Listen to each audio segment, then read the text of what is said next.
जून की चिड़चिड़ाती धूप और भीड़ भरा प्लेटफॉर्म। संतोष वहीं पर खड़ा था, एक शांत जगह पर बैठा, मोबाइल बार बार देख रहा था। कोई मैसेज नहीं। जिंदगी पिछले 7 सालों से रुकी हुई थी, जैसे पुरानी ट्रेन जो कभी ट्रैक पर आई ही नहीं।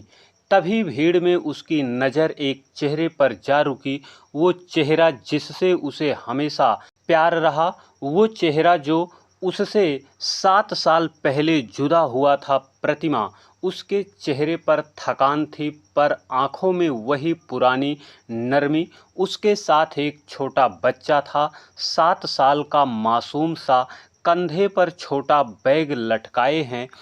बच्चा चॉकलेट खा रहा था। प्रतिमा उसका हाथ तेजी से पकड़ी थी, जैसे दुनिया उससे छीन न ले। संतोष की धड़कन कुछ देर के लिए रुक गई।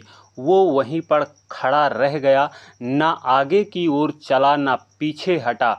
इतने सालों बाद वो सामने थी, वही लड़की जिससे उसने कभी कसम खाई थी कि जिंदगी साथ बिताएंगे, और आज अजनबी की तरह सामने उसे प्रतिमा ने भी देखा। उनकी आंखें मिली। कुछ पल के लिए दोनों चुप। संतोष धीरे धीरे कदमों से उसकी ओर बढ़ा। प्रतिमा। प्रतिमा ने पलटकर देखा। कुछ देर की चुप्पी, फिर हल्की सी मुस्कान, वो मुस्कान जिसमें दर्द था। हाय संतोष। उसकी आवाज़ में थकान थी, लेकिन कुछ ऐसा जो वो छिपा रही थी। तुम यहाँ? हाँ, छत्तीसगढ़ जा रही हूँ, कुछ ज़रूरी काम है। संतोष की नज़र बच्चे पर गई। ये तुम्हारा बेटा? प्रतिमा ने उसकी तरफ देखा, फिर बच्चे की ओर। हाँ कहकर उसने बच्चे का सिर सहलाया। बच्चे ने संतोष को देखा, कुछ पल उसे घूरा, फिर हंसकर बोला, हेलो अंकल। संतोष हंसा, लेकिन उसके अंदर कुछ चुभा। 7 साल पहले उनका तलाक हुआ था, बिना किसी झगड़े के। हर एक दिलों में तूफान था। अब सामने बच्चा खड़ा था, जिसकी उम्र 7 वर्ष की थी। क्या मैं बैठ सकता हूँ? संतोष ने पूछा। हाँ, क्यों नहीं। प्रतिमा थोड़ा खिसक कर बैठ गई। कुछ पल के लिए दोनों चुप रहे। ट्रेन का हॉर्न दूर से सुनाई दिया। संतोष ने पूछा, कैसी हो? ठीक हूँ, अब तो जीना आदत बन गई है। उसने हंसने की कोशिश की, लेकिन आवाज़ लड़खड़ा रही थी। काम करती हो कहीं? किस्मत ने जहाँ फेंका वहाँ से उठकर चली गई। घर घर जाकर बच्चों को ट्यूशन पढ़ाई, कभी दुकान में काम किया, अब एक एनजीओ। और ये छोटा संतोष का दिल बार बार वही अटक रहा था। नाम है आरव। प्रतिमा ने बच्चे की ओर देखा। बहुत जिद्दी है, बिल्कुल आपके जैसा। संतोष मुस्कुरा भी ना पाया, सिर्फ निगाहें गड़ गई छोटे चेहरे पर। क्या मैं उसे गोद में ले सकता हूँ? प्रतिमा ने सिर हिलाया। संतोष ने उसे गोद में उठाया।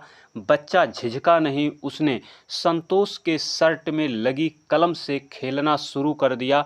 उसका छोटा हाथ जब संतोष की अंगुलियों को पकड़ता तो ऐसा लगता जैसे पुरानी यादें लौट आई हों।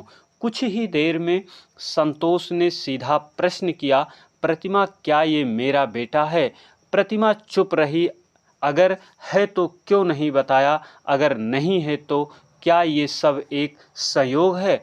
प्रतिमा ने एक लंबी सांस ली। संतोष कुछ सवालों के जवाब कभी वक्त भी देता है। मैं उस वक्त का इंतजार कर रही थी। संतोष कुछ नहीं बोला। उसकी नज़रें अब भी प्रतिमा के चेहरे पर थीं।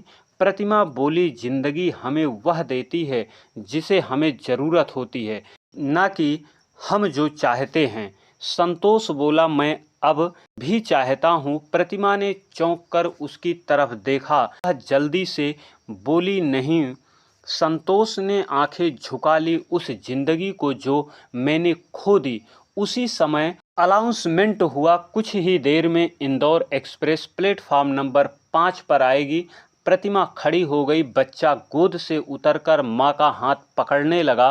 प्रतिमा, संतोष धीरे से कहा, मैं जानता हूँ हम बिछड़ गए थे, लेकिन कुछ अधूरी बातें अब भी बाकी हैं। प्रतिमा ने उसकी ओर देखा, कुछ बोलना चाहा, लेकिन तभी ट्रेन पास आ गई। संतोष, उसने धीरे से कहा, अगर वक्त ने चाहा तो शायद एक दिन बता पाऊंगी, अगर तब तक देर हो गई तो। प्रतिमा कुछ नहीं बोली। बच्चा खिड़की से झांक रहा था। ट्रेन चलने वाली थी। बाय अंकल, उसने हाथ हिलाकर कहा, और उसी समय उसने दोबारा कहा, बाय पापा। संतोष के पैरों के नीचे से जमीन खिसक गई। प्रतिमा उनकी तरफ देखकर मुस्कुराई, वही पुरानी मुस्कान, लेकिन अब उसमें राज भी था। तुम्हारा भी है, मेरा भी, लेकिन अब उसका कोई और भी है। ट्रेन चल पड़ी। संतोष वहीं पर खड़ा रहा, जैसे 7 साल पहले वहीं रुक गया था। प्लेटफार्म पर सीटियां गूंज रही थी। संतोष के कान में सिर्फ एक आवाज़ गूंज रही थी, बाय पापा। वो मासूम बच्चा, उसका शरीर मानो कि जैसा एक दर्पण बन गया था, जिसमें संतोष को खुद का अंश दिख रहा था। संतोष वहीं बैठ गया, जैसे किसी ने रीढ़ की हड्डी तोड़ दी हो। मेरा ही बेटा था क्या? उसका दिमाग सवालों से चल रहा था। अगले ही दिन संतोष इंदौर निकल पड़ा। उसका कोई पक्का प्लान नहीं था, बस एक नाम, शहर और एक अधूरी बात। उसने वही एनजीओ ढूंढ ली जहां प्रतिमा काम करती थी। रिसेप्शन पर एक लड़की बैठी थी। मैं प्रतिमा से मिलना चाहता हूं, वो आज छुट्टी पर है। क्या आप मुझे उसका पता बता सकती हैं? लड़की ने संतोष को गौर से देखा, फिर एक ठंडी सांस ली। आप संतोष हैं? संतोष चौंक गया। हाँ, क्या आप मुझे जानती हैं? प्रतिमा ने आपके बारे में बहुत कुछ बताया है, कभी अच्छा, कभी बहुत दर्द देने वाला। संतोष के चेहरे पर दर्द साफ दिख रहा था। उसने मेरा पता क्यों नहीं लगाया? क्योंकि उसने सोचा आप बहुत आगे चले गए होंगे और वो आपको दोबारा रोकना नहीं चाहती थी। रिसेप्शन लड़की ने संतोष को पता दे दिया। इंदौर की एक पुरानी कॉलोनी, साधारण बिल्डिंग, पहली मंजिल। संतोष पहुंच गया। दरवाज़ा आरव ने खोला। अरे अंकल, आप फिर से? उसकी मुस्कान वही थी, मासूम, तेज और प्यारी। मम्मा अभी काम कर रही हैं। संतोष अंदर गया। एक मेज पर ढेर सारी किताबें, एक टेबल पर डायरी रखी थी जिस पर लिखा था, सिर्फ मेरे लिए। कभी अगर संतोष आए तो पढ़ सकता है।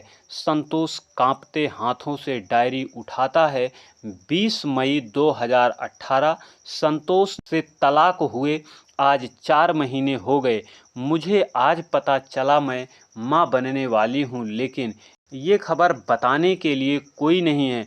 कभी सोचा था क्या संतोष को बताऊं, फिर डर लगा, वो भी जिम्मेदारी समझे, प्यार नहीं। इसलिए मैंने फैसला लिया, ये बच्चा सिर्फ मेरा होगा। जब आरव ने पहली बार बोला माँ, तो उसकी आंखों में वही संतोष था, वही गुस्सा, वही जिद। अब मैं संतोष को बताना चाहती हूँ, पर क्या वो माफ़ करेगा? डायरी का आखिरी पन्ना, अगर आप ये पढ़ रहे हों संतोष, जान लो, आरव आपका ही है, लेकिन उससे भी ज़्यादा वो हमारा है। अगर अब भी कुछ बाकी है तो वापस आ जाना। प्रतिमा कमरे से बाहर आई। संतोष को डायरी लेकर रोते पाया। तुमने मुझसे क्यों छुपाया? क्योंकि मैं तुम्हें खोना नहीं चाहती थी और तुम्हारा साथ भी नहीं मांग सकती थी, लेकिन मैं आज भी वही हूँ जहाँ तुमने छोड़ा था। कुछ पल के लिए शांति छा गई। आरव दौड़ कर आया। मम्मा, क्या ये पापा हैं? प्रतिमा और संतोष दोनों सन्न रह गए। हाँ बेटा, संतोष ने धीरे से बोला, मैं तुम्हारा पापा हूँ आरव। कुछ देर देखता रहा, फिर दौड़कर उसकी गोद में चढ़ गया। पापा, अब आप हमारे साथ रहेंगे। रोज सुबह शाम संतोष उसे गले लगाता। कुछ समय बाद एक ऑफिस, 3 लोग, कुछ आंसू, ज़्यादा मुस्कान। प्रतिमा ने फिर से संतोष को अपनाया। इस बार कोई कस्में नहीं, सिर्फ एक वादा जो टूटे थे अब हम कभी नहीं टूटेंगे, एक साथ रहेंगे। वीडियो को लाइक करें, शेयर करना ना भूलें, चैनल को सब्सक्राइब जरूर करें।